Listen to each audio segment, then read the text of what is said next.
Mi esposa controladora está forzando a nuestro hijo a dejar lo único que ama porque piensa que lo convertirá en un pecador. No sé si nuestro matrimonio puede sobrevivir a esto. Mi esposa y yo hemos estado casados por 11 años. Nos conocimos en la iglesia, nos casamos en la iglesia y criamos a nuestro hijo en la iglesia. La fe siempre ha sido importante para ambos, pero mi esposa la lleva a un nivel que nunca acepté. Empezó pequeño. Cuando nuestro hijo tenía 6 años, no quería que viera caricaturas con magia porque decía que promovía la brujería. Pensé que estaba exagerando, pero lo dejé pasar. Cuando tenía 8 años, lo sacó de una obra escolar porque fue elegido como villano y dijo que los cristianos no deberían fingir ser malvados, ni siquiera en ficción. En esa me opuse, pero lloró y dijo que estaba socavando sus valores, así que me eché para atrás. Cuando tenía 10 años, descubrió que los padres de su mejor amigo estaban divorciados y le dijo a nuestro hijo que ya no podía ir a casa de ese niño porque los hogares rotos eran malas influencias. Esa se convirtió en una pelea. Le dije que estaba siendo prejuiciosa y cruel, y me dijo que estaba poniendo el mundo por encima de Dios. No hablamos por 3 días. Me disculpé solo para terminar el silencio. Mirando atrás, debería haber mantenido mi posición. Nuestro hijo tiene 12 años ahora, y lo único por lo que se ha apasionado es la natación. Ha estado en un equipo por 2 años, y su entrenador dice que tiene talento real. Se levanta temprano para entrenar sin quejarse. Habla sobre querer competir en la escuela secundaria, tal vez incluso obtener una beca algún día. Es la primera vez que lo veo emocionado sobre su futuro. El mes pasado, mi esposa me dijo que quería sacarlo del equipo.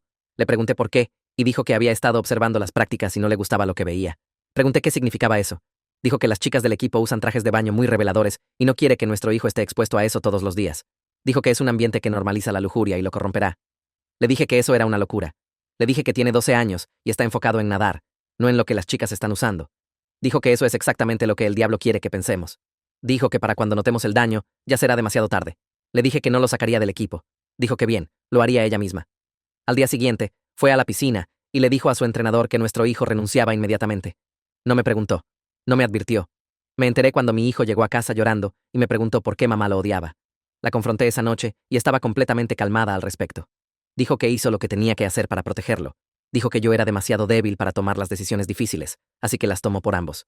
Dijo que un día él le agradecería. Le dije que no, tenía derecho a tomar esa decisión sola. Dijo que tenía todo el derecho porque era su madre y podía ver el peligro aunque yo no pudiera. Le pregunté qué peligro. Un equipo de natación de 12 años. Dijo que estaba siendo ingenuo y que el mundo estaba lleno de tentación y era su trabajo mantenerlo puro. Le pregunté si se escuchaba a sí misma. Me dijo que dejara de burlarme de su fe. Le dije que esto no era sobre fe, era sobre control. No me habló por una semana después de eso. Durante esa semana, mi hijo apenas salió de su cuarto. Dejó de cenar con nosotros. Cuando traté de hablar con él, solo dijo que no importaba porque mamá siempre gana de todos modos. Eso rompió algo en mí. Volví con mi esposa y le dije que necesitábamos reinscribirlo. Le dije que manejaría la inscripción y lo llevaría yo mismo si se negaba a involucrarse. Me miró y dijo que si hacía eso, se iría y se lo llevaría consigo. Dijo que ningún juez estaría del lado de un padre que forzó a su hijo a un ambiente lleno de chicas semidesnudas. Dijo que ya había hablado con su pastor y él estuvo de acuerdo en que estaba haciendo lo correcto. Dijo que sus padres también la apoyarían. Me dijo que pensara muy cuidadosamente sobre la colina en la que quería morir. No supe qué decir. Todavía no lo sé. Parte de mí quiere desafiar su farol, pero parte de mí sabe que no está faroleando. Se iría. Se lo llevaría. Le diría a todos que elegí la natación sobre mi familia y le creerían porque van a su iglesia y piensan como ella piensa. Mi hijo me preguntó ayer si había alguna posibilidad de que pudiera volver al equipo. Le dije que estaba trabajando en eso. Dijo, está bien, y volvió a su cuarto. Se me está acabando el tiempo para resolver esto. Sé que mi esposa cree que lo está protegiendo. Sé que su fe es real y su miedo es real. Pero también sé que mi hijo se está alejando y ella no puede verlo. No sé si debería luchar contra ella en esto y arriesgar perder todo o ceder y ver a mi hijo convertirse en alguien que deja de soñar porque su madre decidió que sus sueños eran pecaminosos. Honestamente ya no sé qué hacer. Paso la mañana sentado en mi escritorio fingiendo trabajar mientras la pantalla de mi portátil muestra resultados de búsqueda de abogados de derecho familiar en nuestra área. Mis manos tiemblan cada vez que hago clic en un nuevo artículo sobre batallas de custodia. Las palabras se difuminan después de un rato, pero ciertas frases saltan y se quedan en mi mente como espinas. Padres que pierden custodia ante madres con fuertes comunidades religiosas. Jueces que prefieren el instinto materno en casos que involucran desacuerdos morales. Tribunales que ven las restricciones en actividades como crianza protectora en lugar de control. Leo un caso sobre un papá que peleó con su exesposa por educación en casa y perdió porque el juez dijo que la libertad religiosa de la madre superaba sus preocupaciones sobre aislamiento social. Otro artículo discute lo difícil que es probar daño emocional cuando no hay abuso físico. Mi estómago se revuelve cuando me doy cuenta de cuántas maneras esto podría salir mal. Marco 3 sitios web de abogados como favoritos, pero no puedo obligarme a llamar a ninguno todavía. El sonido de mi esposa moviéndose arriba me hace cerrar la computadora rápidamente. No estoy listo para esta conversación. Ni siquiera sé qué diría si me preguntara qué estaba haciendo. La cena esa noche se siente como estar sentado en un cuarto con extraños. Mi hijo empuja la comida por su plato sin comer mucho. Pide ser excusado después de 10 minutos, y mi esposa asiente sin levantar la vista de su propia comida. Después de que deja la mesa, comenta que parece más calmado últimamente. Dice que quitar la distracción de la natación le ha dado más paz. Muerdo el interior de mi mejilla, lo suficientemente fuerte como para saborear sangre, porque quiero gritarle que nuestro hijo se está muriendo por dentro. Pero comenzar esa pelea ahora sería estúpido. Necesito un plan primero. Necesito saber qué estoy haciendo antes de hacer cualquier movimiento. Después de la cena, limpio la cocina mientras mi esposa sube a leer. Me siento en la sala oscura después de que se va a la cama y miro mi teléfono por horas tratando de averiguar con quién puedo hablar sobre esto. La mayoría de nuestros amigos van a su iglesia. Su familia tomará su lado sin importar qué. Mis propios padres viven 3 estados más allá y apenas entienden por qué esto es siquiera un problema. Pienso en llamar a mi hermano, pero nunca ha tenido hijos y no lo entendería. Alrededor de las 2 de la mañana, recuerdo a Esteban de la universidad. Esteban y yo fuimos compañeros de cuarto en el tercer año, antes de que se transfiriera para terminar su carrera más cerca de casa. Mantuvimos contacto por algunos años después de la graduación, pero perdimos contacto cuando la vida se volvió ocupada. Sé por amigos mutuos que se convirtió en algún tipo de terapeuta y todavía vive en el área. Abro Facebook y encuentro su perfil. Su página dice que es un terapeuta familiar con una práctica a unos 30 minutos de aquí. Miro su información de contacto por otra hora antes de finalmente enviarle un mensaje. Lo mantengo corto y vago. Digo que estoy lidiando con algunas cosas familiares y podría usar consejo de alguien que entiende estas situaciones. Pregunto si tiene tiempo para encontrarnos para café. No menciono a mi esposa o la natación o ninguno de los problemas reales porque estoy paranoico sobre dejar un rastro que ella podría encontrar. Espero que le tome días responder si es que responde. Me responde en una hora diciendo que tiene tiempo esta tarde y sugiere una cafetería al otro lado de la ciudad donde nadie de la iglesia de mi esposa iría jamás. Encontrarme con Esteban se siente como salir a respirar después de estar bajo agua demasiado tiempo. Se ve mayor pero igual y me abraza antes de que siquiera nos sentemos. Empiezo a hablar y no puedo parar. Le cuento sobre el equipo de natación y mi esposa sacando a nuestro hijo sin preguntarme. Explico sobre las restricciones a lo largo de los años y cómo siguen empeorando. Describo la retirada de mi hijo y la forma en que dejó de tratar de discutir o siquiera esperar algo. Esteban escucha sin interrumpir y hace preguntas que me hacen ver cosas que he estado tratando de no ver. Pregunta cómo van las calificaciones de mi hijo y me doy cuenta de que han bajado. Pregunta si mi hijo tiene amigos fuera de la iglesia y tengo que admitir que la mayoría de esas amistades terminaron cuando mi esposa decidió que eran malas influencias. Pregunta si mi hijo habla sobre el futuro y recuerdo que solía hablar sobre universidad y becas de natación y ahora no menciona nada más allá de la próxima semana. Cuando le cuento a Esteban sobre la amenaza de mi esposa de irse y llevarse a nuestro hijo con ella, toda su cara cambia. Se inclina hacia adelante y su voz se vuelve seria. Dice que necesito empezar a escribir todo. Dice que debería documentar cada restricción y cada conversación y cada cambio en el comportamiento de mi hijo. Me dice que necesito hablar con un abogado de derecho familiar pronto, aunque no esté listo para presentar nada todavía. Dice que necesito entender mis derechos y mis opciones antes de que esto empeore. Esteban saca su teléfono y me muestra la información de contacto de su esposa. Su nombre es Micaela y es una psicóloga infantil que trabaja con niños de familias religiosas estrictas. Dice que se especializa en ayudar a niños que han experimentado trauma religioso. La palabra trauma me golpea fuerte. Me he estado diciendo todo este tiempo que mi esposa solo está siendo sobreprotectora, que es estricta pero no dañina, que nuestro hijo estará bien una vez que sea mayor y tenga más independencia. Escuchar a Esteban usar la palabra trauma lo hace real de una manera para la que no estaba preparado. Le pregunto si realmente piensa que mi hijo está siendo traumatizado, y Esteban me mira con algo que podría ser piedad. Dice que el aislamiento de actividades y amistades normales, restricciones progresivas en la autonomía y el nivel de control que mi esposa ejerce sobre cada aspecto de la vida de nuestro hijo son todas señales de alerta. Dice que el hecho de que mi hijo haya dejado de esperar algo y cree que nada de lo que quiere importa es una bandera roja seria. Acepto encontrarme con Micaela la próxima semana, aunque me siento culpable por ir a espaldas de mi esposa. Me digo a mí mismo que solo estoy reuniendo información. Me digo que estoy siendo inteligente y cuidadoso. Me digo que esto no es traición. Esteban paga el café y me acompaña a mi auto, y me dice que estoy haciendo lo correcto tomando esto en serio. Quiero creerle. Ese fin de semana, mi hijo me encuentra en el garaje y pregunta si hay alguna posibilidad de que pueda volver a la natación. Le digo que estoy trabajando en eso, y trato de sonar más seguro de lo que me siento. Me mira con tanta esperanza en sus ojos que casi me derrumbo allí mismo frente a él. Quiero prometerle que todo estará bien, pero ya no puedo mentirle. Mi esposa sale y escucha el final de nuestra conversación. Después de que mi hijo vuelve adentro, me dice que necesito dejar de darle falsas esperanzas. Dice que estoy haciendo esto más difícil al no aceptar su decisión. Dice que entre más pronto supere la natación, más pronto podrá enfocarse en cosas que realmente importan. Me doy cuenta mientras habla que genuinamente cree que está siendo amable. Piensa que aplastar sus sueños rápidamente es mejor que dejarlo esperar algo que nunca permitirá. Piensa que lo está protegiendo de la decepción cuando realmente le está enseñando que nada de lo que quiera importará jamás. No digo nada de esto en voz alta porque todavía no estoy listo para la pelea que seguiría. Solo asiento y vuelvo adentro, y me odio un poco más. Me encuentro con Micaela en su oficina el martes por la tarde. El espacio es cómodo y silencioso con juguetes en una esquina y materiales de arte en una mesa lateral. Me ofrece té y nos sentamos en sillas que se enfrentan en lugar de estar a través de un escritorio. Me pide que describa el comportamiento de mi hijo durante los últimos 6 años, empezando desde cuando comenzaron las restricciones. Hablo sobre las caricaturas y la obra escolar y el amigo cuyos padres estaban divorciados. Explico cómo cada restricción llevó a otra y cómo mi hijo dejó de discutir después de un tiempo. Micaela toma notas y puedo ver su preocupación creciendo mientras hablo. Pregunta sobre su sueño y admito que ha tenido problemas para dormirse últimamente. Pregunta sobre su apetito y recuerdo que apenas cena ya. Pregunta si ha mencionado sentirse triste o sin esperanza y pienso en todas las veces que dijo que no importa lo que quiera. Micaela baja su bolígrafo y me mira directamente. Dice que lo que estoy describiendo muestra signos claros de daño por demasiado control. Dice que el rendirse y retirarse de mi hijo son problemas serios que no deberían ser ignorados. Usa términos clínicos que hacen que todo suene peor y también más real. Habla sobre impotencia aprendida y supresión emocional y daño del desarrollo. Me siento mal escuchándola, porque he estado viviendo con esto por años y diciéndome que estaba bien. Micaela pregunta si mi hijo tiene adultos en su vida en los que confía y con los que puede hablar libremente. Trato de pensar en alguien y me doy cuenta con horror de que mi esposa ha cortado lentamente casi cada relación así. Su viejo entrenador podría haber sido uno, pero mi esposa terminó eso. Maestros en la escuela, tal vez, pero mi esposa monitorea su trabajo escolar de cerca, y él sabe que cualquier cosa que diga podría llegar a ella. Los padres de amigos solían ser seguros, pero la mayoría de esas amistades se han ido ahora. Le cuento todo esto a Micaela y la veo escribir más notas.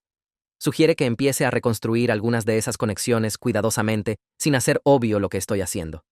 Cuando le digo que mi esposa nunca estaría de acuerdo con consejería secular, Micaela asiente como si esperara esa respuesta. Dice que el consejero escolar puede comenzar servicios si tienen preocupaciones sobre el bienestar de un estudiante. Dice que debería contactar a la escuela y hacerles saber lo que está pasando. Me da su tarjeta y me dice que llame en cualquier momento. Dice que mi hijo necesita apoyo de múltiples adultos ahora mismo y no debería tratar de manejar esto solo. Voy a casa esa noche y encuentro a mi hijo en su cuarto, mirando fotos de su equipo de natación. Las fotos están esparcidas por su cama y solo las está mirando con esta expresión vacía que hace doler mi pecho. Me siento junto a él sin pedir permiso. Le digo honestamente que su mamá y yo no estamos de acuerdo sobre la situación de natación. Le digo que estoy tratando de encontrar una solución, pero podría tomar algo de tiempo. No me mira cuando pregunta si me voy a rendir como siempre hago. La pregunta corta más profundo que cualquier cosa que mi esposa haya dicho porque tiene completamente razón. Me he rendido cada vez antes de esta. Me he echado para atrás y me he disculpado, y la he dejado ganar porque era más fácil que pelear. Le he enseñado a mi hijo que no se puede contar conmigo para protegerlo cuando importa. Pongo mi mano en su hombro y le digo que no me voy a rendir esta vez. Le digo que estoy hablando con gente que puede ayudar y haciendo un plan real. Finalmente me mira y puedo ver que quiere creerme, pero tiene miedo de esperar. No lo culpo. Yo tampoco me creería basándome en mi historial. Le prometo que voy a arreglar esto y luego dejo su cuarto antes de empezar a llorar frente a él. La siguiente mañana, llamo a la entrenadora Margarita antes de poder convencerme de lo contrario. Explico la situación tan simple como puedo sin hablar mal de mi esposa. Le digo que mi hijo quiere volver al equipo y pregunto si eso sería posible si puedo arreglar las cosas. La respuesta de la entrenadora Margarita es inmediata y cálida. Dice que ha tenido padres sacar niños del equipo por todo tipo de razones a lo largo de los años, y mi hijo sería bienvenido de vuelta en cualquier momento. Dice que es un nadador talentoso y el equipo lo ha extrañado. Luego dice algo que me sorprende. Menciona que ha notado a lo largo de los años cuán incómoda parecía mi esposa en las prácticas. Pregunta si hay algo que pueda hacer para ayudar con la situación. Me doy cuenta de que otros adultos han estado observando todo este tiempo. Han visto el patrón aunque no dijeron nada. Le agradezco y le digo que estaré en contacto pronto. Después de colgar, me siento en mi auto sintiendo que tal vez no estoy tan solo en esto como pensé. Tal vez hay gente que apoyará a mi hijo si puedo ser lo suficientemente valiente para pedir ayuda. Tal vez realmente puedo hacer esto. Llamo a la escuela la siguiente mañana y pido hablar con Marco Lombardi. La secretaria me pasa, y su voz es cálida cuando contesta. Explico que estoy preocupado por el comportamiento de mi hijo últimamente, y me gustaría encontrarnos si tiene tiempo. Marco me dice que en realidad ha estado pensando en contactarme porque varios maestros han mencionado que mi hijo parece diferente este mes pasado. Pregunta si puedo venir el jueves por la tarde. Acepto y cuelgo sintiendo que tal vez no estoy loco por estar preocupado, pero también me siento asustado de lo que me va a decir. Esa noche en la cena, mi esposa baja su tenedor y anuncia que ha inscrito a nuestro hijo en el grupo juvenil de la iglesia. Dice que asistirá 3 noches a la semana empezando el próximo lunes. La cara de mi hijo se queda completamente en blanco. Reconozco esa mirada ahora. Es la misma que tenía cuando lo sacó de la natación. Pregunto si podemos hablar sobre esto en privado primero. Mi esposa me mira como si hubiera dicho algo ridículo. Dice que no hay nada que discutir porque nuestro hijo tiene demasiado tiempo libre ahora y las manos ociosas son el taller del diablo. Dice que está siendo una madre responsable, asegurándose de que esté rodeado de buenas influencias cristianas. Mi hijo mira su plato y no come otro bocado. Después de que se va a la cama, encuentro a mi esposa en la cocina y le digo que creo que nuestro hijo debería tener algo de voz sobre si asiste al grupo juvenil. Se voltea y su expresión es dura. Dice que los niños no llegan a decidir qué es mejor para su desarrollo espiritual. Dice que mi disposición a negociar con él, sobre todo, es exactamente por qué es tan resistente a la autoridad apropiada. Le digo que forzarlo a actividades que no quiere lo está alejando de la fe completamente. Dice que estoy socavando su crianza y haciendo imposible para ella criarlo correctamente. Digo que está controlando cada aspecto de su vida y sofocándolo. La discusión se pone más fuerte. Me acusa de preocuparme más por su felicidad que por su alma. Le digo que está usando la religión como excusa para mantenerlo aislado. Dice que soy demasiado débil para tomar decisiones difíciles. Digo que tiene demasiado miedo de dejarlo ser un niño normal. Vamos y venimos hasta que estoy exhausto, y ella está llorando lágrimas de enojo. Me dice que duerma en otro lugar. Agarro una almohada y manta y voy al sofá. En la mañana, actúa como si nada hubiera pasado. Hace desayuno y le cuenta alegremente a nuestro hijo sobre todas las actividades divertidas que hace el grupo juvenil. Él se sienta ahí comiendo su cereal sin responder. Cuando ella se va a su estudio bíblico, viene a la sala donde estoy doblando la manta. Me pregunta en voz baja si voy a dejar que haga esto. Le prometo que estoy trabajando en un plan. Asiente. Pero puedo ver en sus ojos que ya no me cree. No lo culpo. Lo he decepcionado todas las otras veces. El jueves por la tarde, me encuentro con Marco en su oficina en la escuela. Es más joven de lo que esperaba con una manera fácil que me hace sentir menos defensivo. Empieza diciéndome que 4 maestros diferentes han mencionado preocupaciones sobre mi hijo en las últimas semanas. Han notado que está más retraído en clase. No participa como solía hacerlo. Un maestro describió su actitud como derrotada. Marco pregunta gentilmente sobre lo que está pasando en casa. Me encuentro diciéndole más de lo que planeé. Explico sobre el equipo de natación y las razones de mi esposa para sacarlo. Menciono el patrón de restricciones a lo largo de los años. Marco escucha cuidadosamente y toma notas. Cuando termino, está callado por un momento. Luego dice que respeta que las familias tengan valores diferentes, pero está preocupado por el bienestar emocional de mi hijo. Dice que los cambios que los maestros están viendo combinados con lo que he descrito sugieren que mi hijo está luchando. Pregunta si consentiría a que él comenzara algunas sesiones de consejería con mi hijo en la escuela. Pregunto qué involucraría eso. Marco explica que se encontraría con mi hijo 1 o 2 veces a la semana durante la hora de estudio. Hablarían sobre habilidades de enfrentamiento y maneras de expresar sus sentimientos. Las sesiones serían confidenciales a menos que mi hijo estuviera en peligro. Me doy cuenta de que esto es exactamente lo que Micaela sugirió. Le digo que sí a Marco. Saca formularios de consentimiento y los firmo allí mismo. Me asegura que se enfocará en darle a mi hijo herramientas para manejar el estrés y no empujará ninguna agenda particular. Mientras dejo su oficina, siento como si acabara de cruzar una línea que no puedo descruzar. Tomé una decisión importante sobre mi hijo sin decirle a mi esposa. Va a estar furiosa cuando se entere. Pero por primera vez en años, siento que realmente estoy ayudando a mi hijo, en lugar de solo tratar de mantener la paz. Esa noche, Esteban llama para ver cómo estoy. Le cuento sobre el anuncio del grupo juvenil y la consejería escolar que acabo de autorizar. Mi voz se quiebra cuando lo estoy explicando. Y de repente estoy llorando en el teléfono. Esteban me deja desahogarme. Luego me dice que estoy tomando las decisiones correctas para proteger a mi hijo. Dice que necesito prepararme para la reacción de mi esposa cuando descubra que estoy tomando acción sin su aprobación. Sugiere que hable con un abogado de derecho familiar esta semana, no necesariamente para presentar algo, sino solo para entender mis derechos y opciones si esto escala. Me da un nombre, Victoria Navarro. Dice que ha ayudado a varios de sus clientes navegar problemas de custodia. Escribo su número. 2 días después, estoy sentado en la oficina de Victoria exponiendo toda la situación.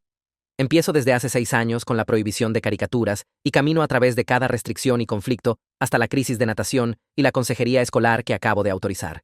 Victoria escucha sin interrumpir y toma notas detalladas. Cuando termino, explica que las decisiones de custodia se enfocan en los mejores intereses del niño. Dice que un patrón de un padre aislando a un niño de actividades normales y conexiones sociales podría ser preocupante para un juez. Pregunta si he estado documentando todo. Le cuento sobre las notas que he estado manteniendo. Dice que eso es bueno, y la participación del consejero escolar fortalece mi posición si esto va a la corte. Luego pregunta sobre la red de apoyo de mi esposa. Explico sobre la comunidad de la iglesia y su pastor, que validó su decisión sobre natación. Menciono a sus padres que comparten sus puntos de vista y la apoyarían en cualquier pelea de custodia. Victoria asiente seriamente. Dice que la libertad religiosa está protegida, pero no cuando causa daño demostrable a un niño. Explica que la clave sería mostrar que la salud emocional de mi hijo está sufriendo bajo estas restricciones. Me aconseja mantener notas detalladas de cada incidente, guardar todos los mensajes de texto y correos electrónicos, continuar construyendo relaciones con profesionales como Marco, que puedan hablar sobre el bienestar de mi hijo. Dice que si mi esposa presenta para custodia, necesito estar listo para demostrar un patrón de daño. Dejo su oficina y me siento en mi auto por 20 minutos. Ahora tengo información concreta sobre ley de custodia y mis derechos. Esta situación se siente más real de lo que era hace una hora. Trato de imaginar realmente pasar por una separación, una batalla de custodia. Tener que explicarle a un juez por qué la crianza de mi esposa es dañina. El pensamiento de mi hijo siendo forzado a vivir a tiempo completo bajo sus restricciones, si pierdo me hace sentir mal. Pero no hacer nada significa verlo continuar sufriendo. Enciendo el auto y manejo a casa sabiendo que ya he tomado mi decisión, aunque tengo miedo de a dónde lleva. Mi hijo camina por la puerta principal esa tarde y deja su mochila junto a las escaleras. Estoy sentado en la mesa de la cocina fingiendo trabajar en mi portátil, Pero realmente solo estoy refrescando el mismo correo una y otra vez. Me ve, y algo en su cara cambia. No exactamente una sonrisa, pero tampoco la mirada en blanco que ha estado usando por semanas. Le pregunto cómo estuvo su día y se encoge de hombros, pero luego dice, Marco es bastante genial en realidad. Mi esposa levanta la vista del mostrador donde está cortando verduras. Pregunta de qué hablaron. Mi hijo me mira solo por un segundo, antes de decir solo cosas de la escuela. ¿Cómo van las clases? Cosas normales. Es técnicamente cierto, pero puedo escuchar la protección en su voz. No está mintiendo, pero tampoco le está diciendo todo. Mi esposa asiente y vuelve a las verduras. Mi hijo sube, y mientras pasa junto a mí, me da esa mirada, como si estuviéramos en el mismo equipo ahora, como si supiera que estoy tratando de ayudarlo, aunque no entienda todo todavía. 2 semanas pasan, y caigo en un ritmo de llevarlo temprano a la escuela en sus días de consejería. Marco programa las sesiones antes del primer periodo para que mi esposa no note la interrupción. Mi hijo parece más ligero de alguna manera, todavía callado, pero no tan derrotado. Entonces un martes por la tarde, mi teléfono suena en el trabajo. El nombre de Marco en la pantalla. Salgo de mi oficina y voy a la escalera donde nadie puede escucharme. Marco dice que necesita verme hoy si es posible. Hay algunas preocupaciones sobre lo que mi hijo ha estado compartiendo en sus sesiones. Mi estómago se hunde, pero le digo que puedo estar ahí en 30 minutos. Agarro mis llaves y le digo a mi jefe que tengo una emergencia familiar. El viaje a la escuela se siente más largo de lo que debería. Estaciono en el lote de visitantes y camino a través de la entrada principal y me registro en la oficina. Marco me encuentra en el pasillo y me lleva a su oficina. Cierra la puerta y me hace señas para que me siente. Su cara está seria de una manera que no he visto antes. Dice que mi hijo se ha estado abriendo más en sus sesiones recientes. Eso es bueno. Marco dice. Pero algunas de las cosas que está compartiendo son preocupantes. Saca sus notas, y puedo ver cuántas páginas hay. Marco explica que mi hijo ha expresado sentimientos de desesperanza, que cree que no tiene control sobre su propia vida, que mencionó desear poder simplemente desaparecer a veces. La calma profesional de Marco se agrieta solo ligeramente cuando dice estas últimas palabras. Se inclina hacia adelante y me dice que estas son señales de alarma serias. Requieren atención inmediata y posiblemente más ayuda de la que puede proporcionar solo. Siento como si alguien acabara de jalar el piso de debajo de mí. Mis manos están temblando y agarro los brazos de la silla para estabilizarlas. Pregunto si mi hijo dijo que quiere lastimarse. Marco sacude su cabeza y dice, no, nada tan directo. Pero el nivel de desesperación que está mostrando es lo suficientemente malo que Marco está recomendando más ayuda. Quiere a ambos padres involucrados ahora. Necesita traer a mi esposa a esto. Tengo que decirle que mi esposa no sabe sobre estas sesiones, que va a estar más que furiosa cuando se entere. Marco asiente como si esperara esto. Dice que entiende que es difícil, pero en este punto, la seguridad de mi hijo importa más que el conflicto parental. Va a llamar a mi esposa hoy. Va a solicitar una reunión conjunta con ambos. Trato de discutir, pero Marco me interrumpe gentilmente. Dice que esto ya no es opcional. La escuela tiene una responsabilidad cuando un estudiante muestra estos tipos de señales de alerta. Me siento ahí sintiéndome mal. Todo lo que quería era ayudar a mi hijo, y ahora he creado una situación que va a explotar en mi cara. Marco me da un minuto para procesar. Luego pregunta si hay algo más que necesito decirle sobre la situación en casa. Me encuentro explicando sobre la natación y las restricciones y cómo mi esposa ve peligro en todas partes. Marco toma más notas. Dice que esto le ayuda a entender mejor el contexto. Promete que manejará la llamada a mi esposa cuidadosamente, pero tiene que hacer que pase hoy. Manejo a casa en una niebla. Mi cerebro sigue reproduciendo las palabras de Marco. Desesperanza, sin control, deseando poder desaparecer.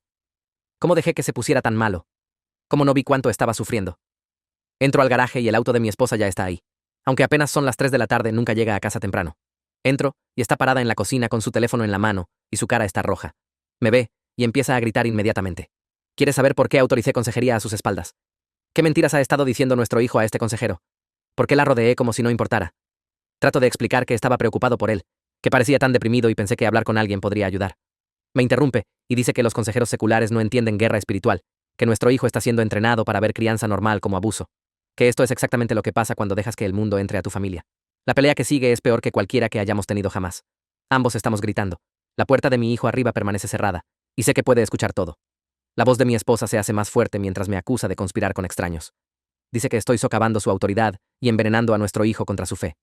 Le digo que nuestro hijo está sufriendo, que está demasiado cegada por el miedo para ver lo que le está pasando. Responde que soy demasiado débil para protegerlo de un mundo corrupto. Por eso Dios les dio a las madres instintos más fuertes, dice. Su voz está temblando ahora. Menciono que Marco usó palabras como desesperanza y desesperación para describir el estado de nuestro hijo. Se ríe, pero no es una risa real. Dice que eso es lo que pasa cuando dejas que gente secular entre en la mente de un niño en lugar de llenarla con escritura. Que consejeros como Marco están entrenados para ver problemas donde no los hay, para hacer que los niños duden de sus padres. Le pregunto si siquiera se está escuchando. Nuestro hijo le dijo a alguien que desea poder desaparecer. Se queda callada por un segundo. Luego dice que no se sentiría así si no hubiera estado cuestionando sus decisiones y haciéndolo pensar que debería tener más libertad. Me culpa por todo. La discusión termina cuando mi esposa declara que va a llamar a su pastor ahora mismo. También va a llamar a sus padres. Vamos a tener consejería cristiana apropiada en lugar de esta basura secular. Le digo que no voy a parar la consejería escolar sin importar lo que diga su pastor. Me mira como si estuviera viendo a un extraño. Dice que he cambiado, que no soy el hombre con quien se casó, que el hombre con quien se casó habría confiado en su discernimiento espiritual. Respondo que tal vez finalmente me estoy convirtiendo en el padre que nuestro hijo realmente necesita, en lugar del que solo mantiene paz. Se voltea y sale del cuarto. Escucho sus pasos en las escaleras y luego su puerta del dormitorio se azota. Esa noche, duermo en el cuarto de huéspedes. Puedo escuchar a mi esposa en el teléfono a través de la pared. Su voz sube y baja por horas. Asumo que está hablando con sus padres y su pastor, construyendo su caso contra mí. Alrededor de las 10, hay un toque suave en mi puerta. La abro y mi hijo está parado ahí en pijama. Sus ojos están rojos. Me pregunta calladamente si nos vamos a divorciar. Quiero mentir y decirle que todo estará bien, pero ya no puedo hacer eso. Le digo honestamente que no sé qué va a pasar, pero le prometo que no voy a parar de pelear para que tenga una vida normal, para que haga cosas que ama, para que no tenga que vivir con miedo todo el tiempo. No dice nada por un minuto. Luego da un paso adelante y me abraza más fuerte de lo que lo ha hecho en años. Susurra, gracias, contra mi hombro. Luego vuelve a su cuarto y cierra la puerta suavemente. La siguiente mañana, mi esposa ya está vestida y esperando en la cocina cuando bajo. Me informa que su pastor quiere encontrarse con ambos. Sus padres van a manejar este fin de semana para ayudarnos a trabajar a través de esta crisis. La manera en que dice crisis deja claro que piensa que yo soy la crisis. Acepto encontrarme con el pastor porque rechazar solo empeoraría las cosas, pero le digo que también voy a continuar trabajando con Marco y con el abogado que consulté la semana pasada. Su cara se pone completamente pálida cuando menciono al abogado. Pregunta si estoy planeando divorciarla. Su voz es más pequeña ahora, casi asustada. Le digo que estoy planeando proteger a nuestro hijo. Lo que pase con nuestro matrimonio depende de si puede ver que sus restricciones realmente lo están lastimando. No responde. Solo toma su bolsa y se va a su estudio bíblico sin otra palabra. Me siento en la mesa de la cocina por mucho tiempo después de que se va. Luego tomo una decisión. Saco mi teléfono y llamo a la entrenadora Margarita. Contesta en el segundo timbre. Explico que la situación en casa ha empeorado, que mi esposa y yo apenas hablamos, que estoy tratando de ayudar a mi hijo, pero todo se está cayendo a pedazos. Pregunto si hay alguna manera de que mi hijo pudiera asistir a solo una práctica, solo para ver a sus viejos compañeros de equipo, solo para estar en el agua otra vez por una hora. La entrenadora Margarita no duda. Dice que sí, inmediatamente. Lo marcará como huésped, para que no haya problema con la inscripción. Dice que lo traiga el viernes por la tarde. Le agradezco y mi voz se quiebra un poco.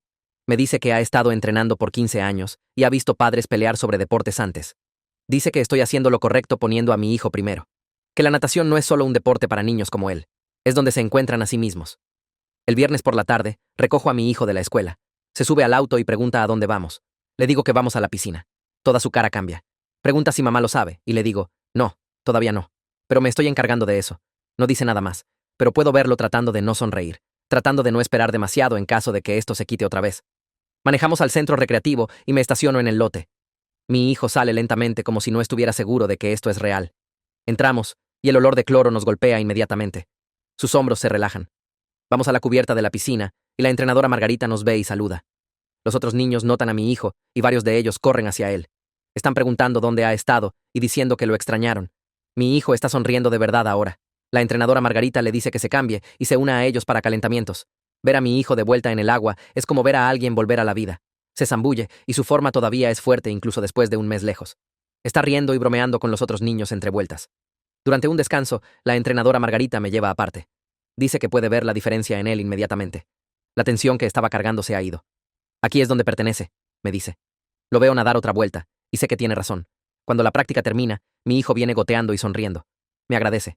Luego me agradece otra vez en el auto. Luego una tercera vez cuando entramos a nuestro garaje. Le digo que no tiene que seguir agradeciéndome.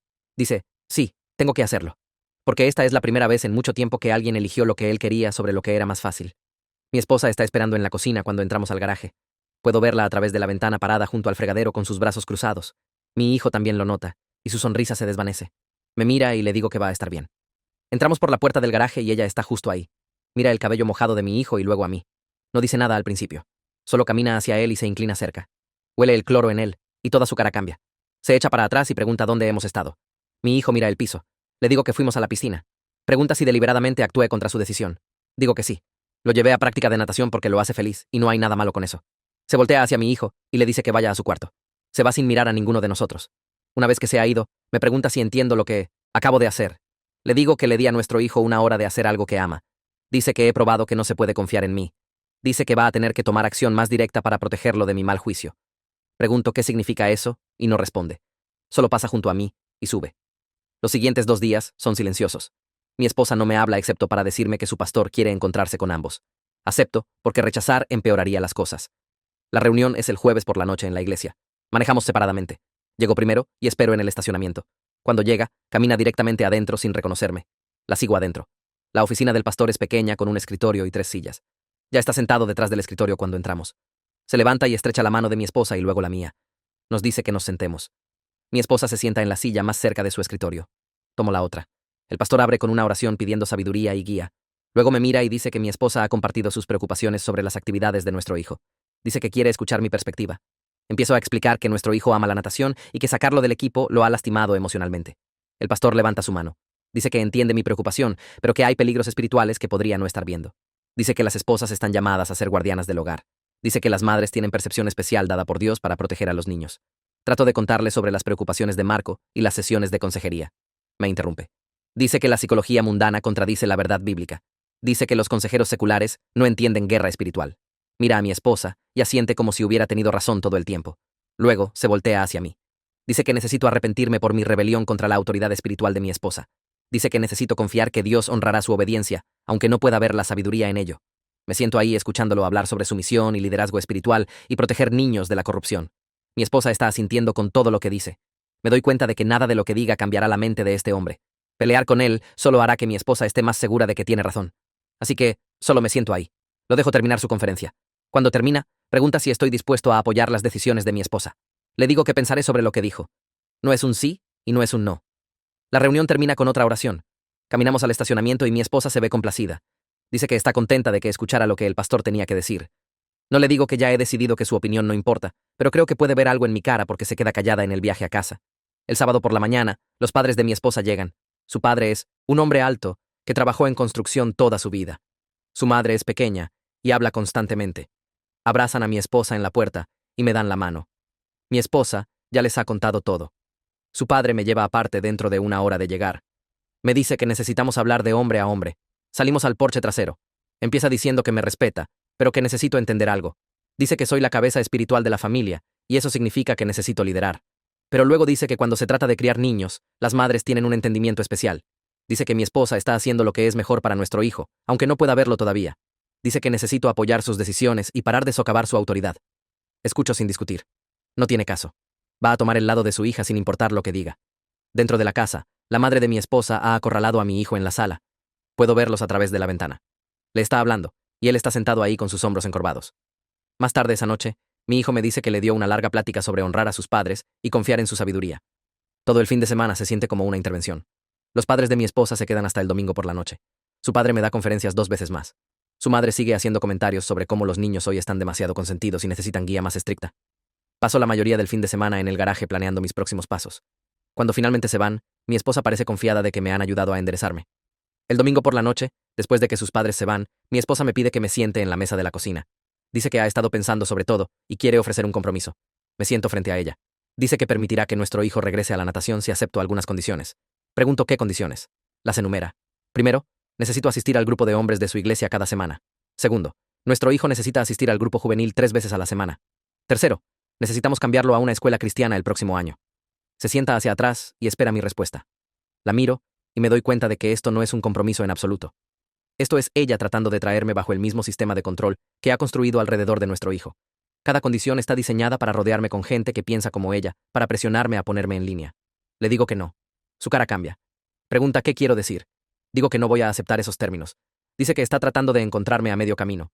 Le digo que eso no es medio camino. Esa es su manera con una etiqueta diferente. Se levanta.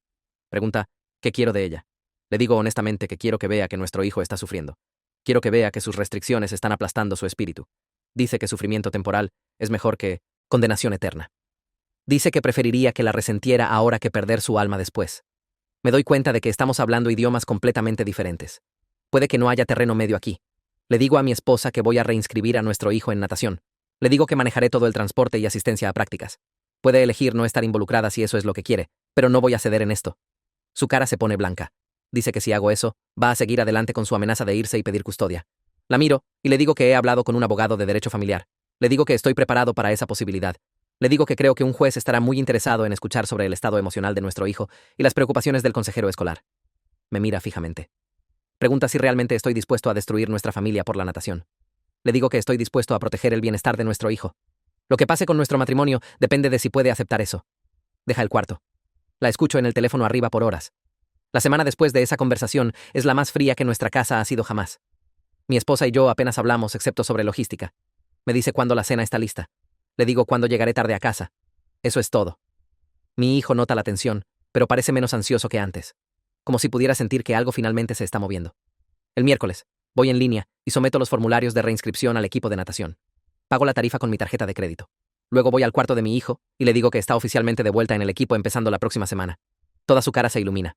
Pregunta si estoy en serio. Le digo que sí. Salta y me abraza. Luego se echa para atrás y pregunta si mamá lo sabe. Le digo que todavía no, pero que me estoy encargando de eso. Se ve preocupado, pero también esperanzado, como si tuviera miedo de confiar en que esto realmente está pasando, pero no puede evitar esperar de todos modos. El jueves por la noche, mi esposa está en la computadora en la cocina. Estoy haciendo cena. De repente para de hacer scroll y todo su cuerpo se pone rígido. Hace clic en algo. Luego se voltea a mirarme. Pregunta si inscribí a nuestro hijo en natación. Le digo que sí. Pregunta cuándo. Le digo que el miércoles. Se levanta y camina hacia mí. Dice que la he forzado a actuar. Dice que va a llamar a su abogado mañana. Apago la estufa. Le digo que siento que haya llegado a esto, pero no voy a ceder. Le digo que espero que reconsidere antes de tomar acción legal, que va a lastimar a nuestro hijo más de lo que nos lastima a cualquiera de nosotros. No responde. Solo sube. Termino de hacer cena, pero ninguno come. El viernes por la mañana, me despierto temprano. Bajo y veo 2 maletas junto a la puerta principal. Mi esposa baja las escaleras con mi hijo detrás de ella. Todavía está en Minos en Dineves en pijama. Se ve confundido. Mi esposa dice que lo está llevando a casa de sus padres. Le digo calmadamente que si remueve a nuestro hijo de la casa sin mi acuerdo, podría verse muy mal en procedimientos de custodia. Se detiene.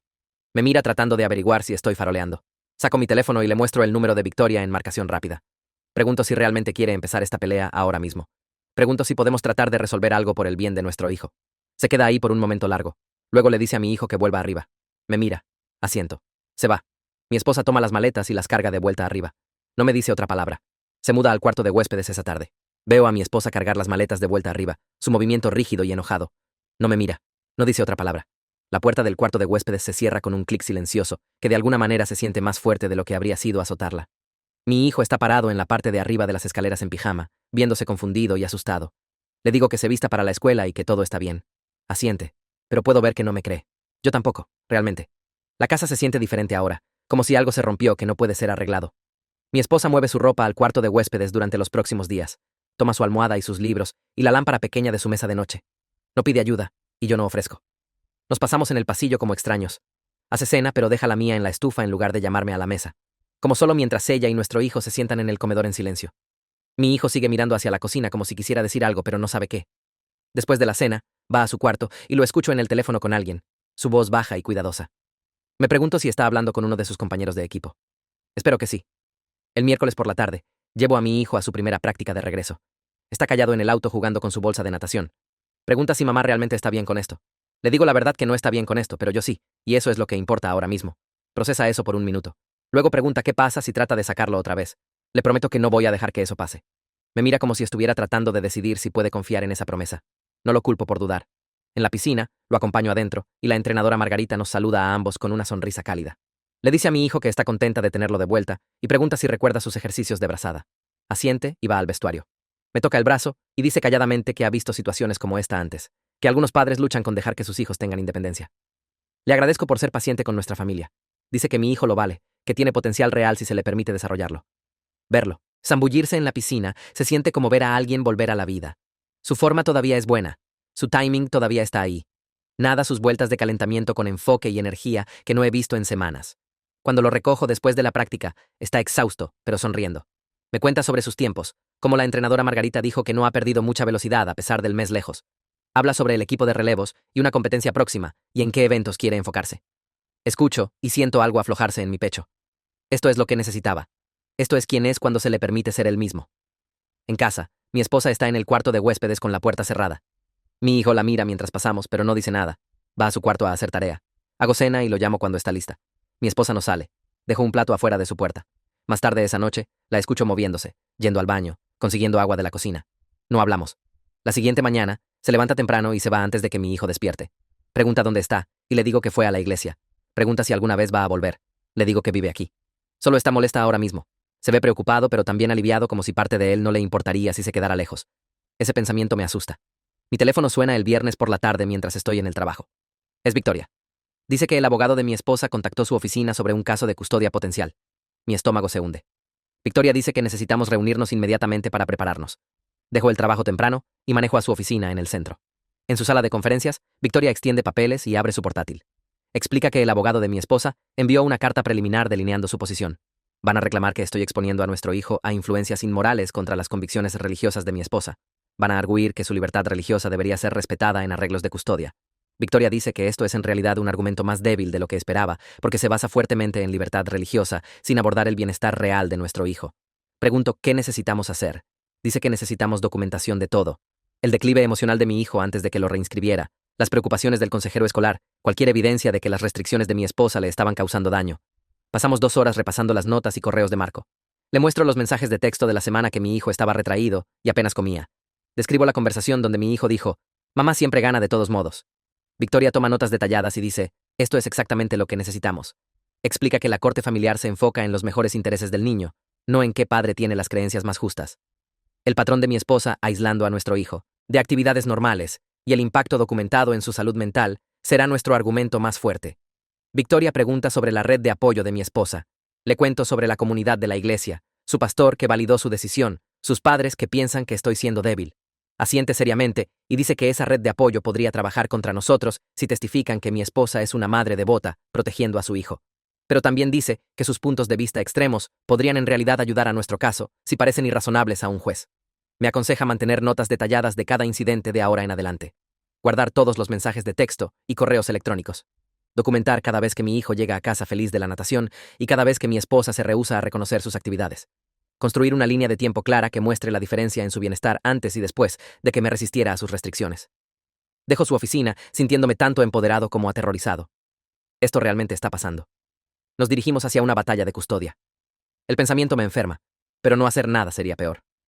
Me siento en mi auto en el garaje de estacionamiento por 20 minutos tratando de estabilizar mi respiración. Mi teléfono vibra con un texto de mi hijo preguntando qué hay para cenar. Me obligo a concentrarme en esa pregunta simple y manejo a casa. Marco me llama el lunes por la mañana y pregunta si puedo venir para una reunión.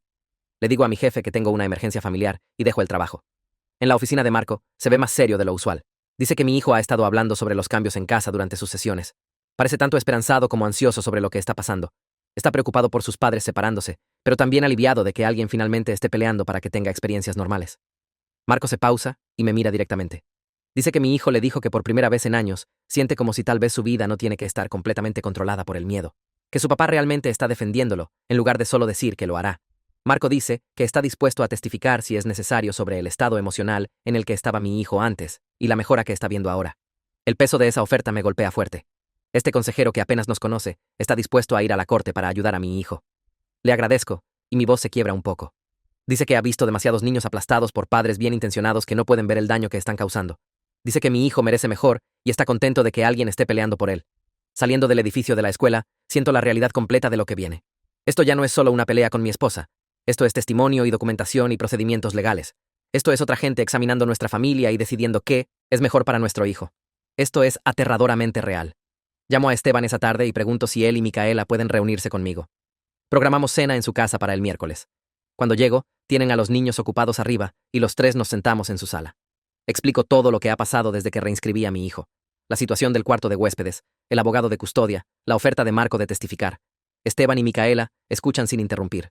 Cuando termino, Micaela me hace una pregunta en la que no me he permitido pensar. Pregunta qué quiero realmente que sea el resultado. ¿Estoy tratando de salvar mi matrimonio o solo proteger a mi hijo? Empiezo a decir ambos, pero las palabras se atoran.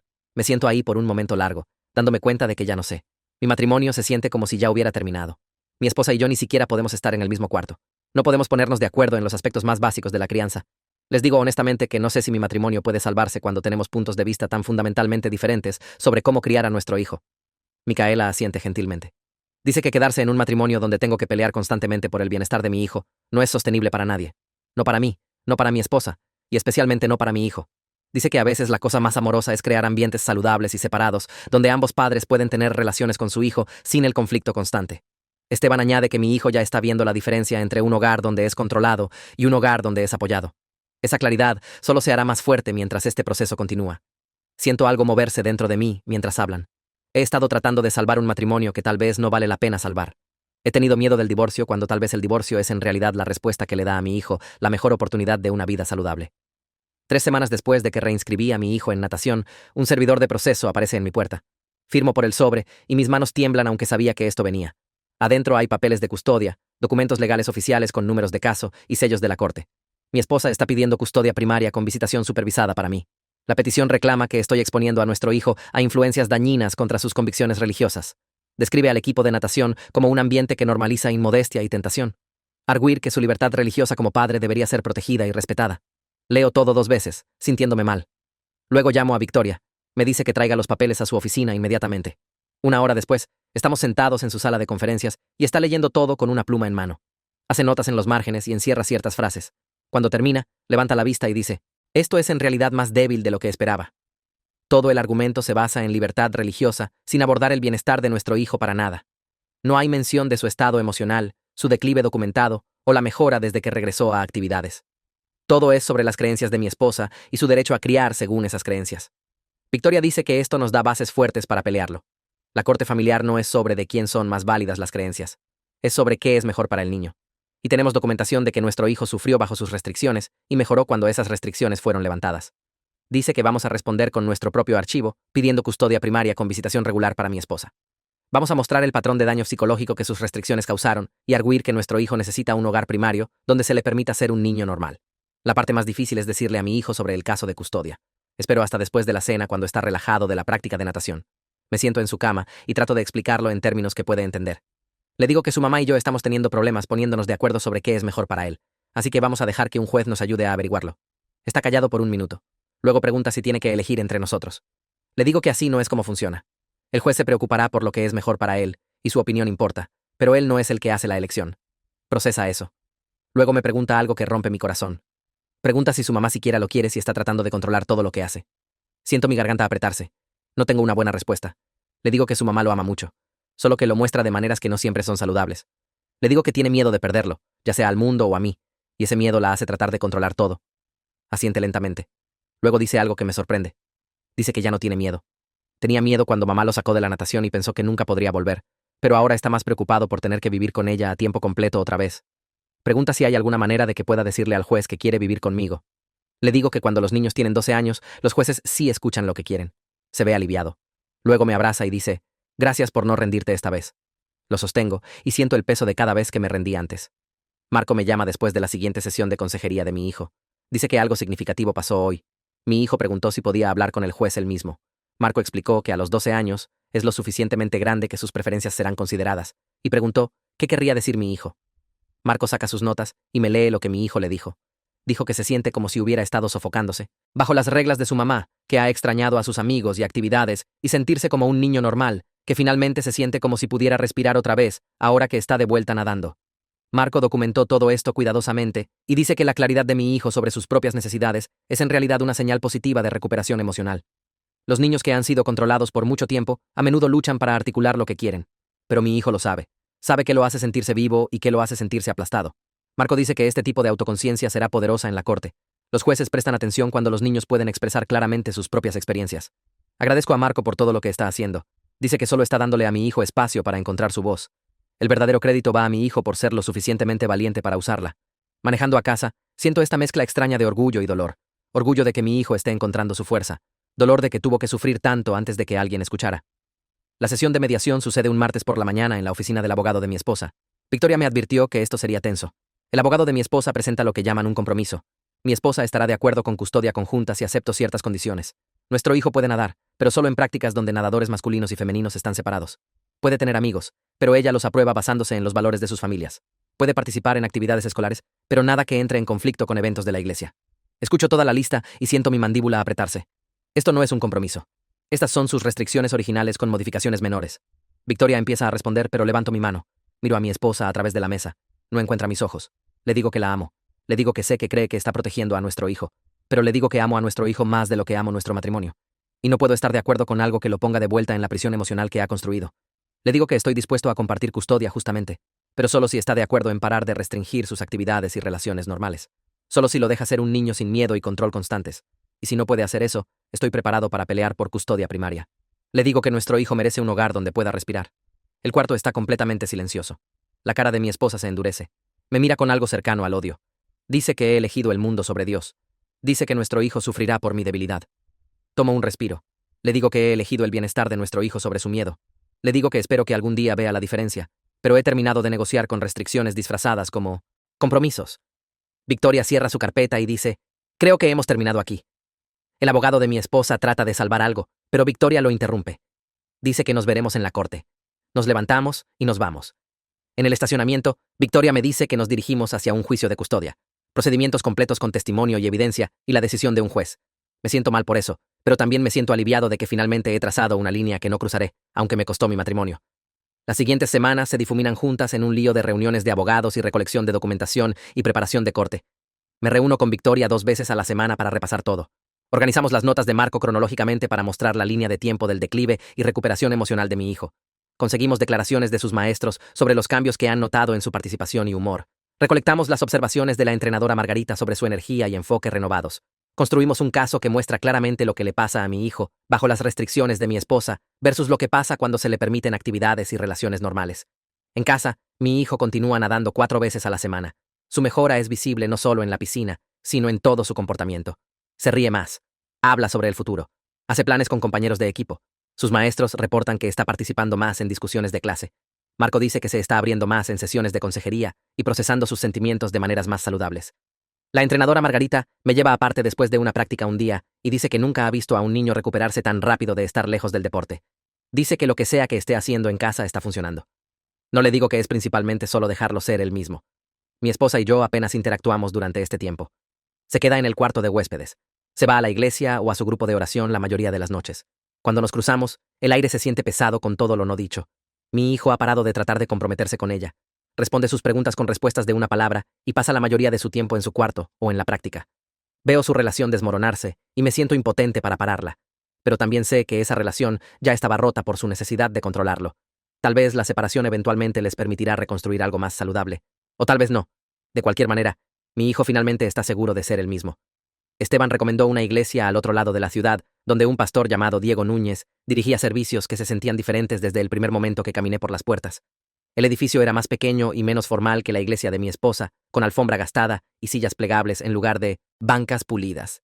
El sermón de Diego ese primer domingo fue sobre cómo el amor de Dios libera a la gente en lugar de atraparla en miedo. Y sentí algo aflojarse en mi pecho que no me había dado cuenta que estaba apretado.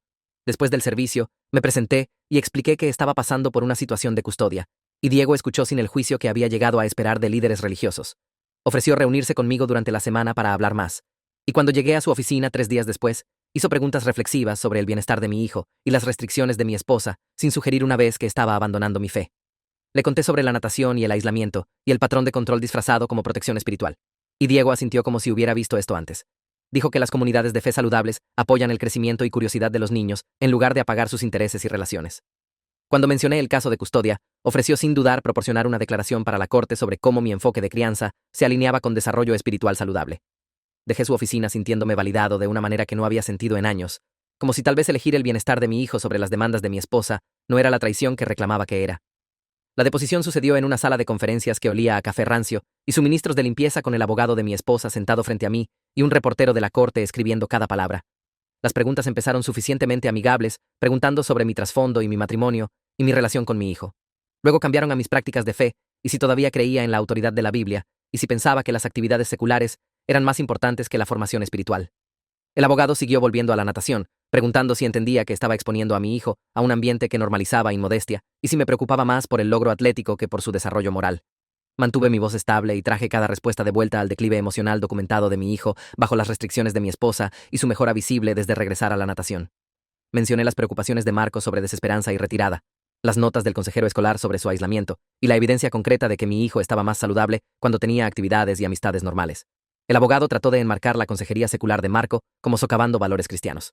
Pero señalé que la fe de mi hijo no estaba en peligro por nadar vueltas o tener amigos. Estaba en peligro por aprender que el amor de Dios venía con condiciones imposibles.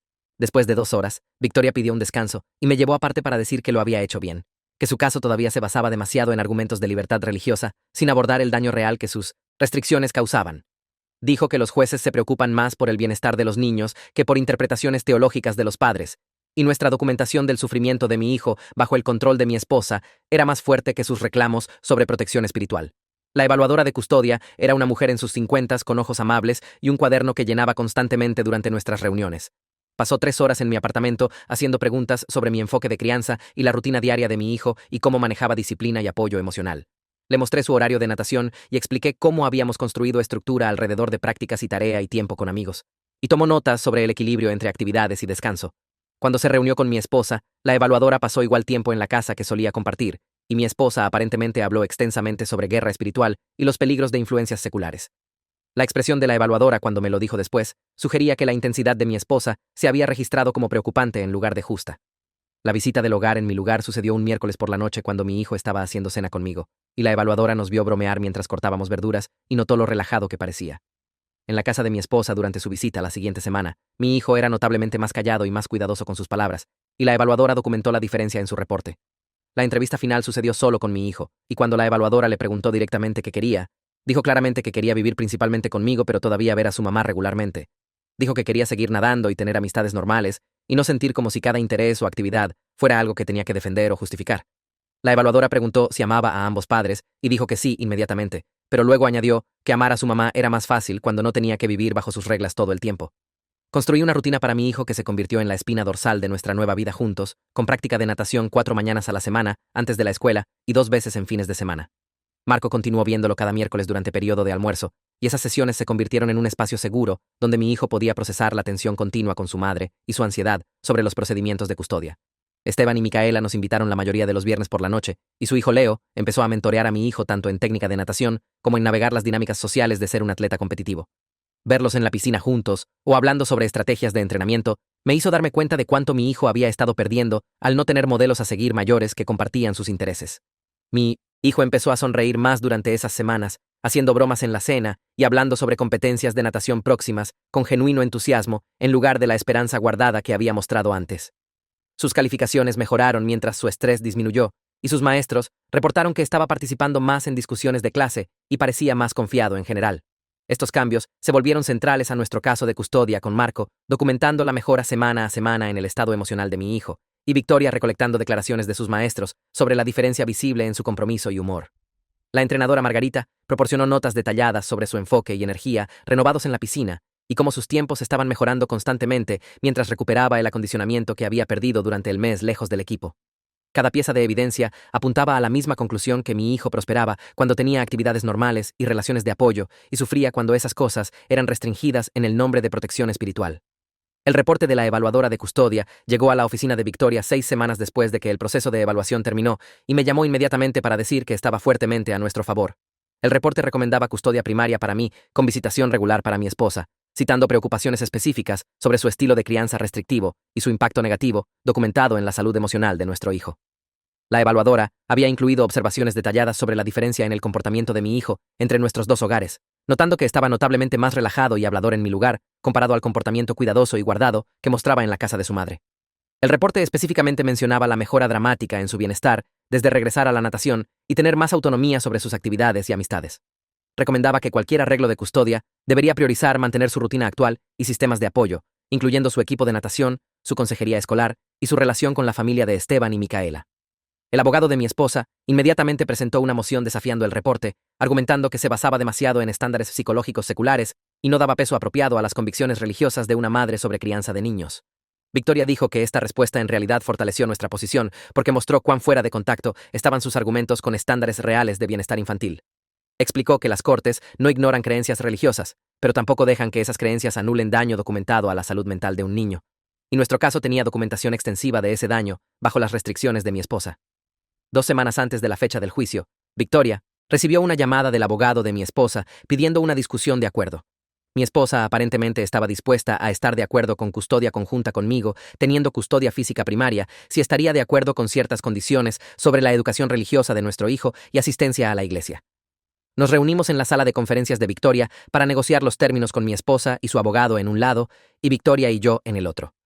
Las condiciones que propusieron incluían asistencia obligatoria a la iglesia con su madre cada domingo, inscripción en un grupo juvenil cristiano, y mi acuerdo para consultar con mi esposa antes de permitir que nuestro hijo participara en cualquier actividad nueva o formara nuevas amistades.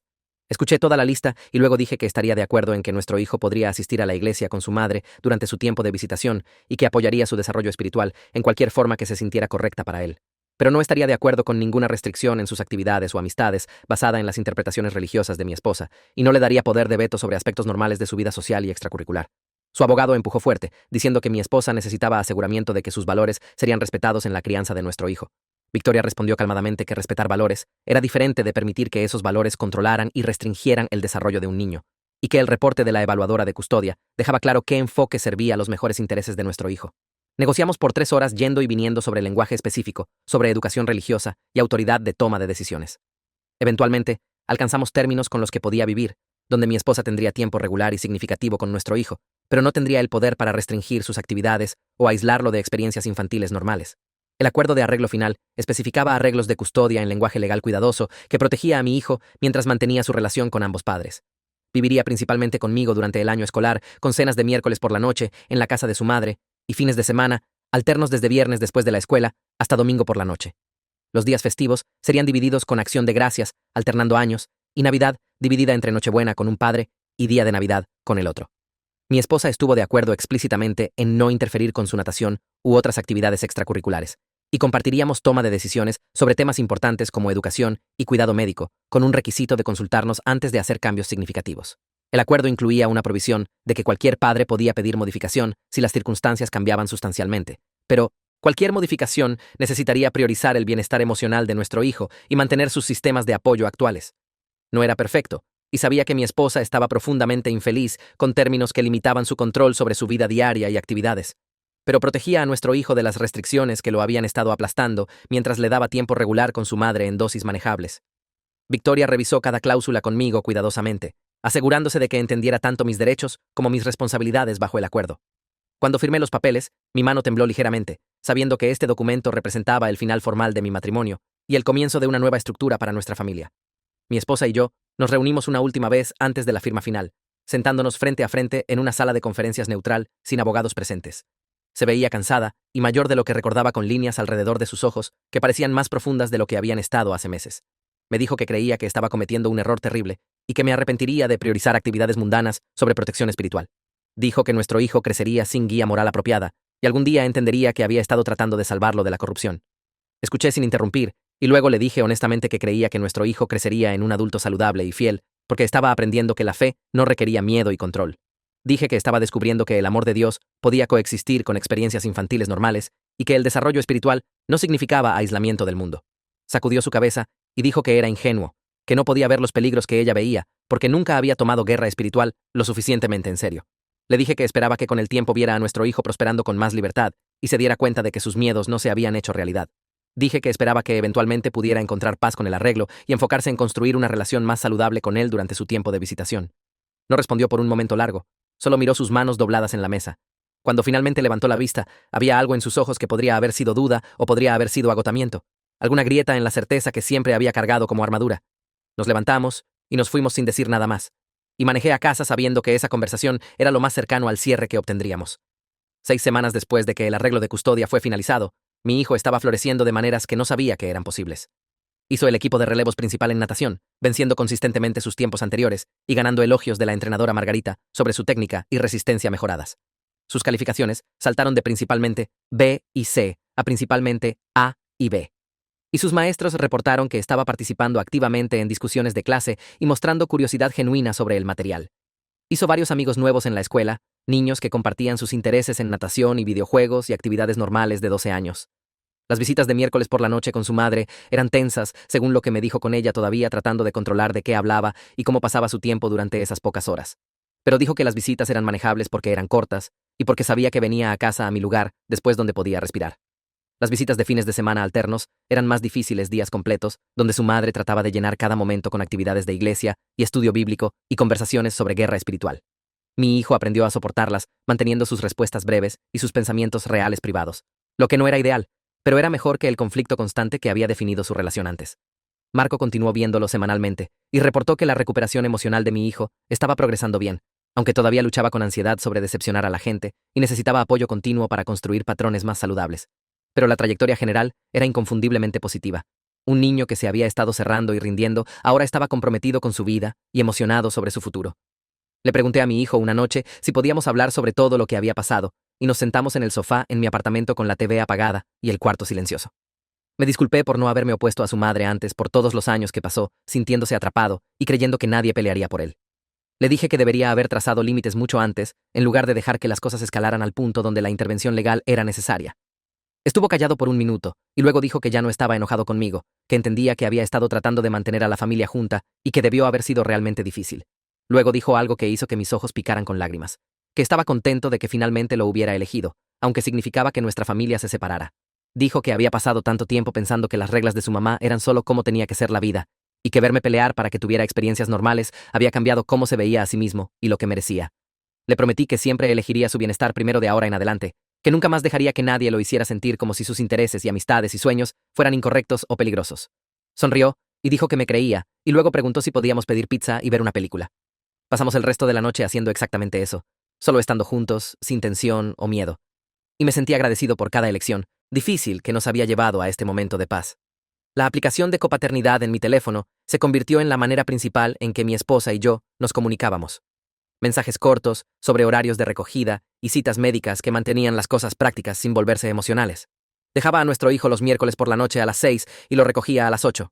2 horas que, según lo que me dijo, se sentían tensas, pero eran manejables porque tenían límites claros. Los fines de semana alternos eran más difíciles. Días completos sábado y domingo, donde llenaba cada momento con actividades de iglesia y estudios bíblicos y conversaciones sobre mantenerse puro. Mi hijo aprendió a dar respuestas cortas y mantener sus pensamientos reales para sí mismo durante esas visitas. Lo que no era lo que quería para él, pero era mejor que la pelea constante que solía pasar. Me dijo un miércoles después de que lo dejara que su mamá había empezado a ir a una iglesia diferente, una que no era tan estricta sobre todo.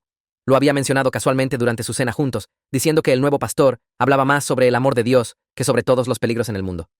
Pregunté si parecía más feliz, y mi hijo se encogió de hombros. Dijo que parecía menos enojada tal vez, pero todavía observaba todo lo que decía como si estuviera esperando a que la regara. Los papeles legales para nuestra separación se sentaron en una carpeta en el mostrador de mi cocina. Formas que ambos habíamos firmado acordando finalizar el divorcio después de 6 meses de vivir separados. Ninguno hablaba sobre ello directamente, pero la realidad colgaba entre cada interacción. Este matrimonio que había durado 11 años, ahora reducido a logística y programación. Me sentía triste por ello la mayoría de los días, lamentando la vida que habíamos planeado juntos y la familia que habíamos tratado de construir. Pero también me sentía aliviado de que mi hijo finalmente pudiera respirar sin alguien monitoreando cada pensamiento y actividad. Esteban me llamó un sábado por la mañana mientras mi hijo estaba en casa de su mamá y preguntó cómo me las estaba arreglando con la situación de paternidad soltera. Le dije honestamente que algunos días eran geniales y algunos días eran agotadores, que averiguar cocinar y limpiar y ayuda con tarea mientras trabajaba a tiempo completo era más difícil de lo que había esperado. Se rió y dijo, bienvenido a lo que Micaela había estado haciendo por años. Luego nos invitó a cenar la siguiente semana. Cuando aparecimos en su casa el martes por la noche, su hijo Leo contestó la puerta e inmediatamente empezó a hablar con mi hijo sobre una competencia de natación próxima. Los dos se fueron al cuarto de Leo, mientras los adultos se quedaron en la cocina. Micaela me llevó aparte mientras Esteban asó pollo afuera y preguntó cómo estaba mi hijo emocionalmente, si la terapia con Marco estaba ayudando y si había notado algún retroceso. Le conté sobre la mejora en sus calificaciones y su humor, cómo sonreía más ahora y hablaba sobre planes futuros en lugar de solo existir día a día. Asintió y dijo que podía ver la diferencia solo viéndolo interactuar con Leo, que parecía más confiado y menos asustado de decir algo incorrecto. Durante la cena, los 4 hablamos sobre cosas familiares normales, proyectos escolares y tiempos de natación, y una película que Leo quería ver.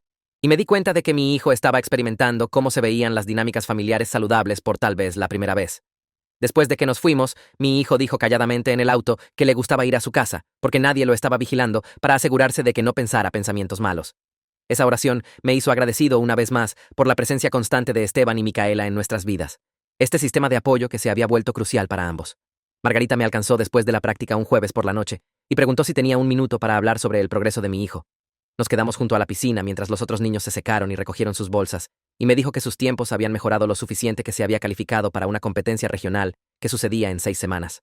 Explicó que exploradores universitarios a veces asistían a estas reuniones más grandes buscando nadadores jóvenes prometedores, que era temprano para pensar en becas, pero bueno para él acostumbrarse a competir en niveles más altos. Mi hijo estaba emocionado cuando se lo dije en el auto, pero también nervioso, preguntando qué pasaría si la regaba frente a toda esa gente y decepcionara a todos. Le recordé que la natación se suponía que fuera divertida, que todo el punto de pelear para que se quedara en el equipo era para que pudiera disfrutar esta cosa que amaba sin presión. Programamos sesiones extra con Marco durante las siguientes semanas para trabajar en la ansiedad de rendimiento, y Marco le dio a mi hijo algunas herramientas para manejar los nervios y mantener la competencia en perspectiva.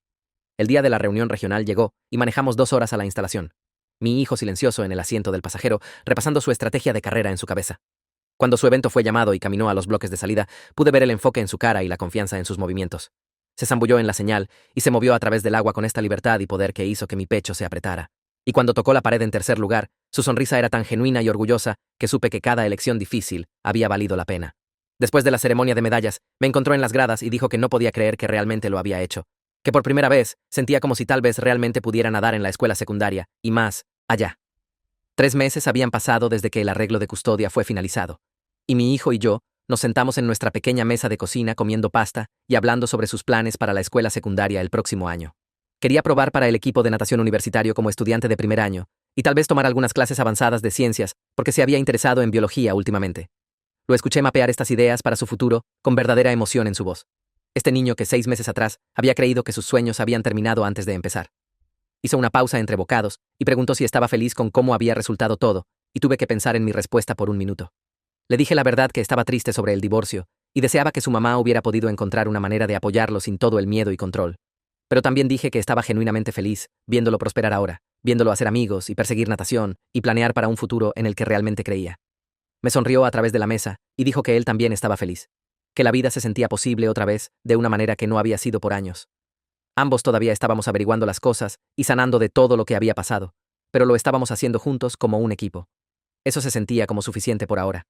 Esta pequeña familia de 2 aprendiendo cómo construir algo saludable de las piezas rotas de lo que vino antes.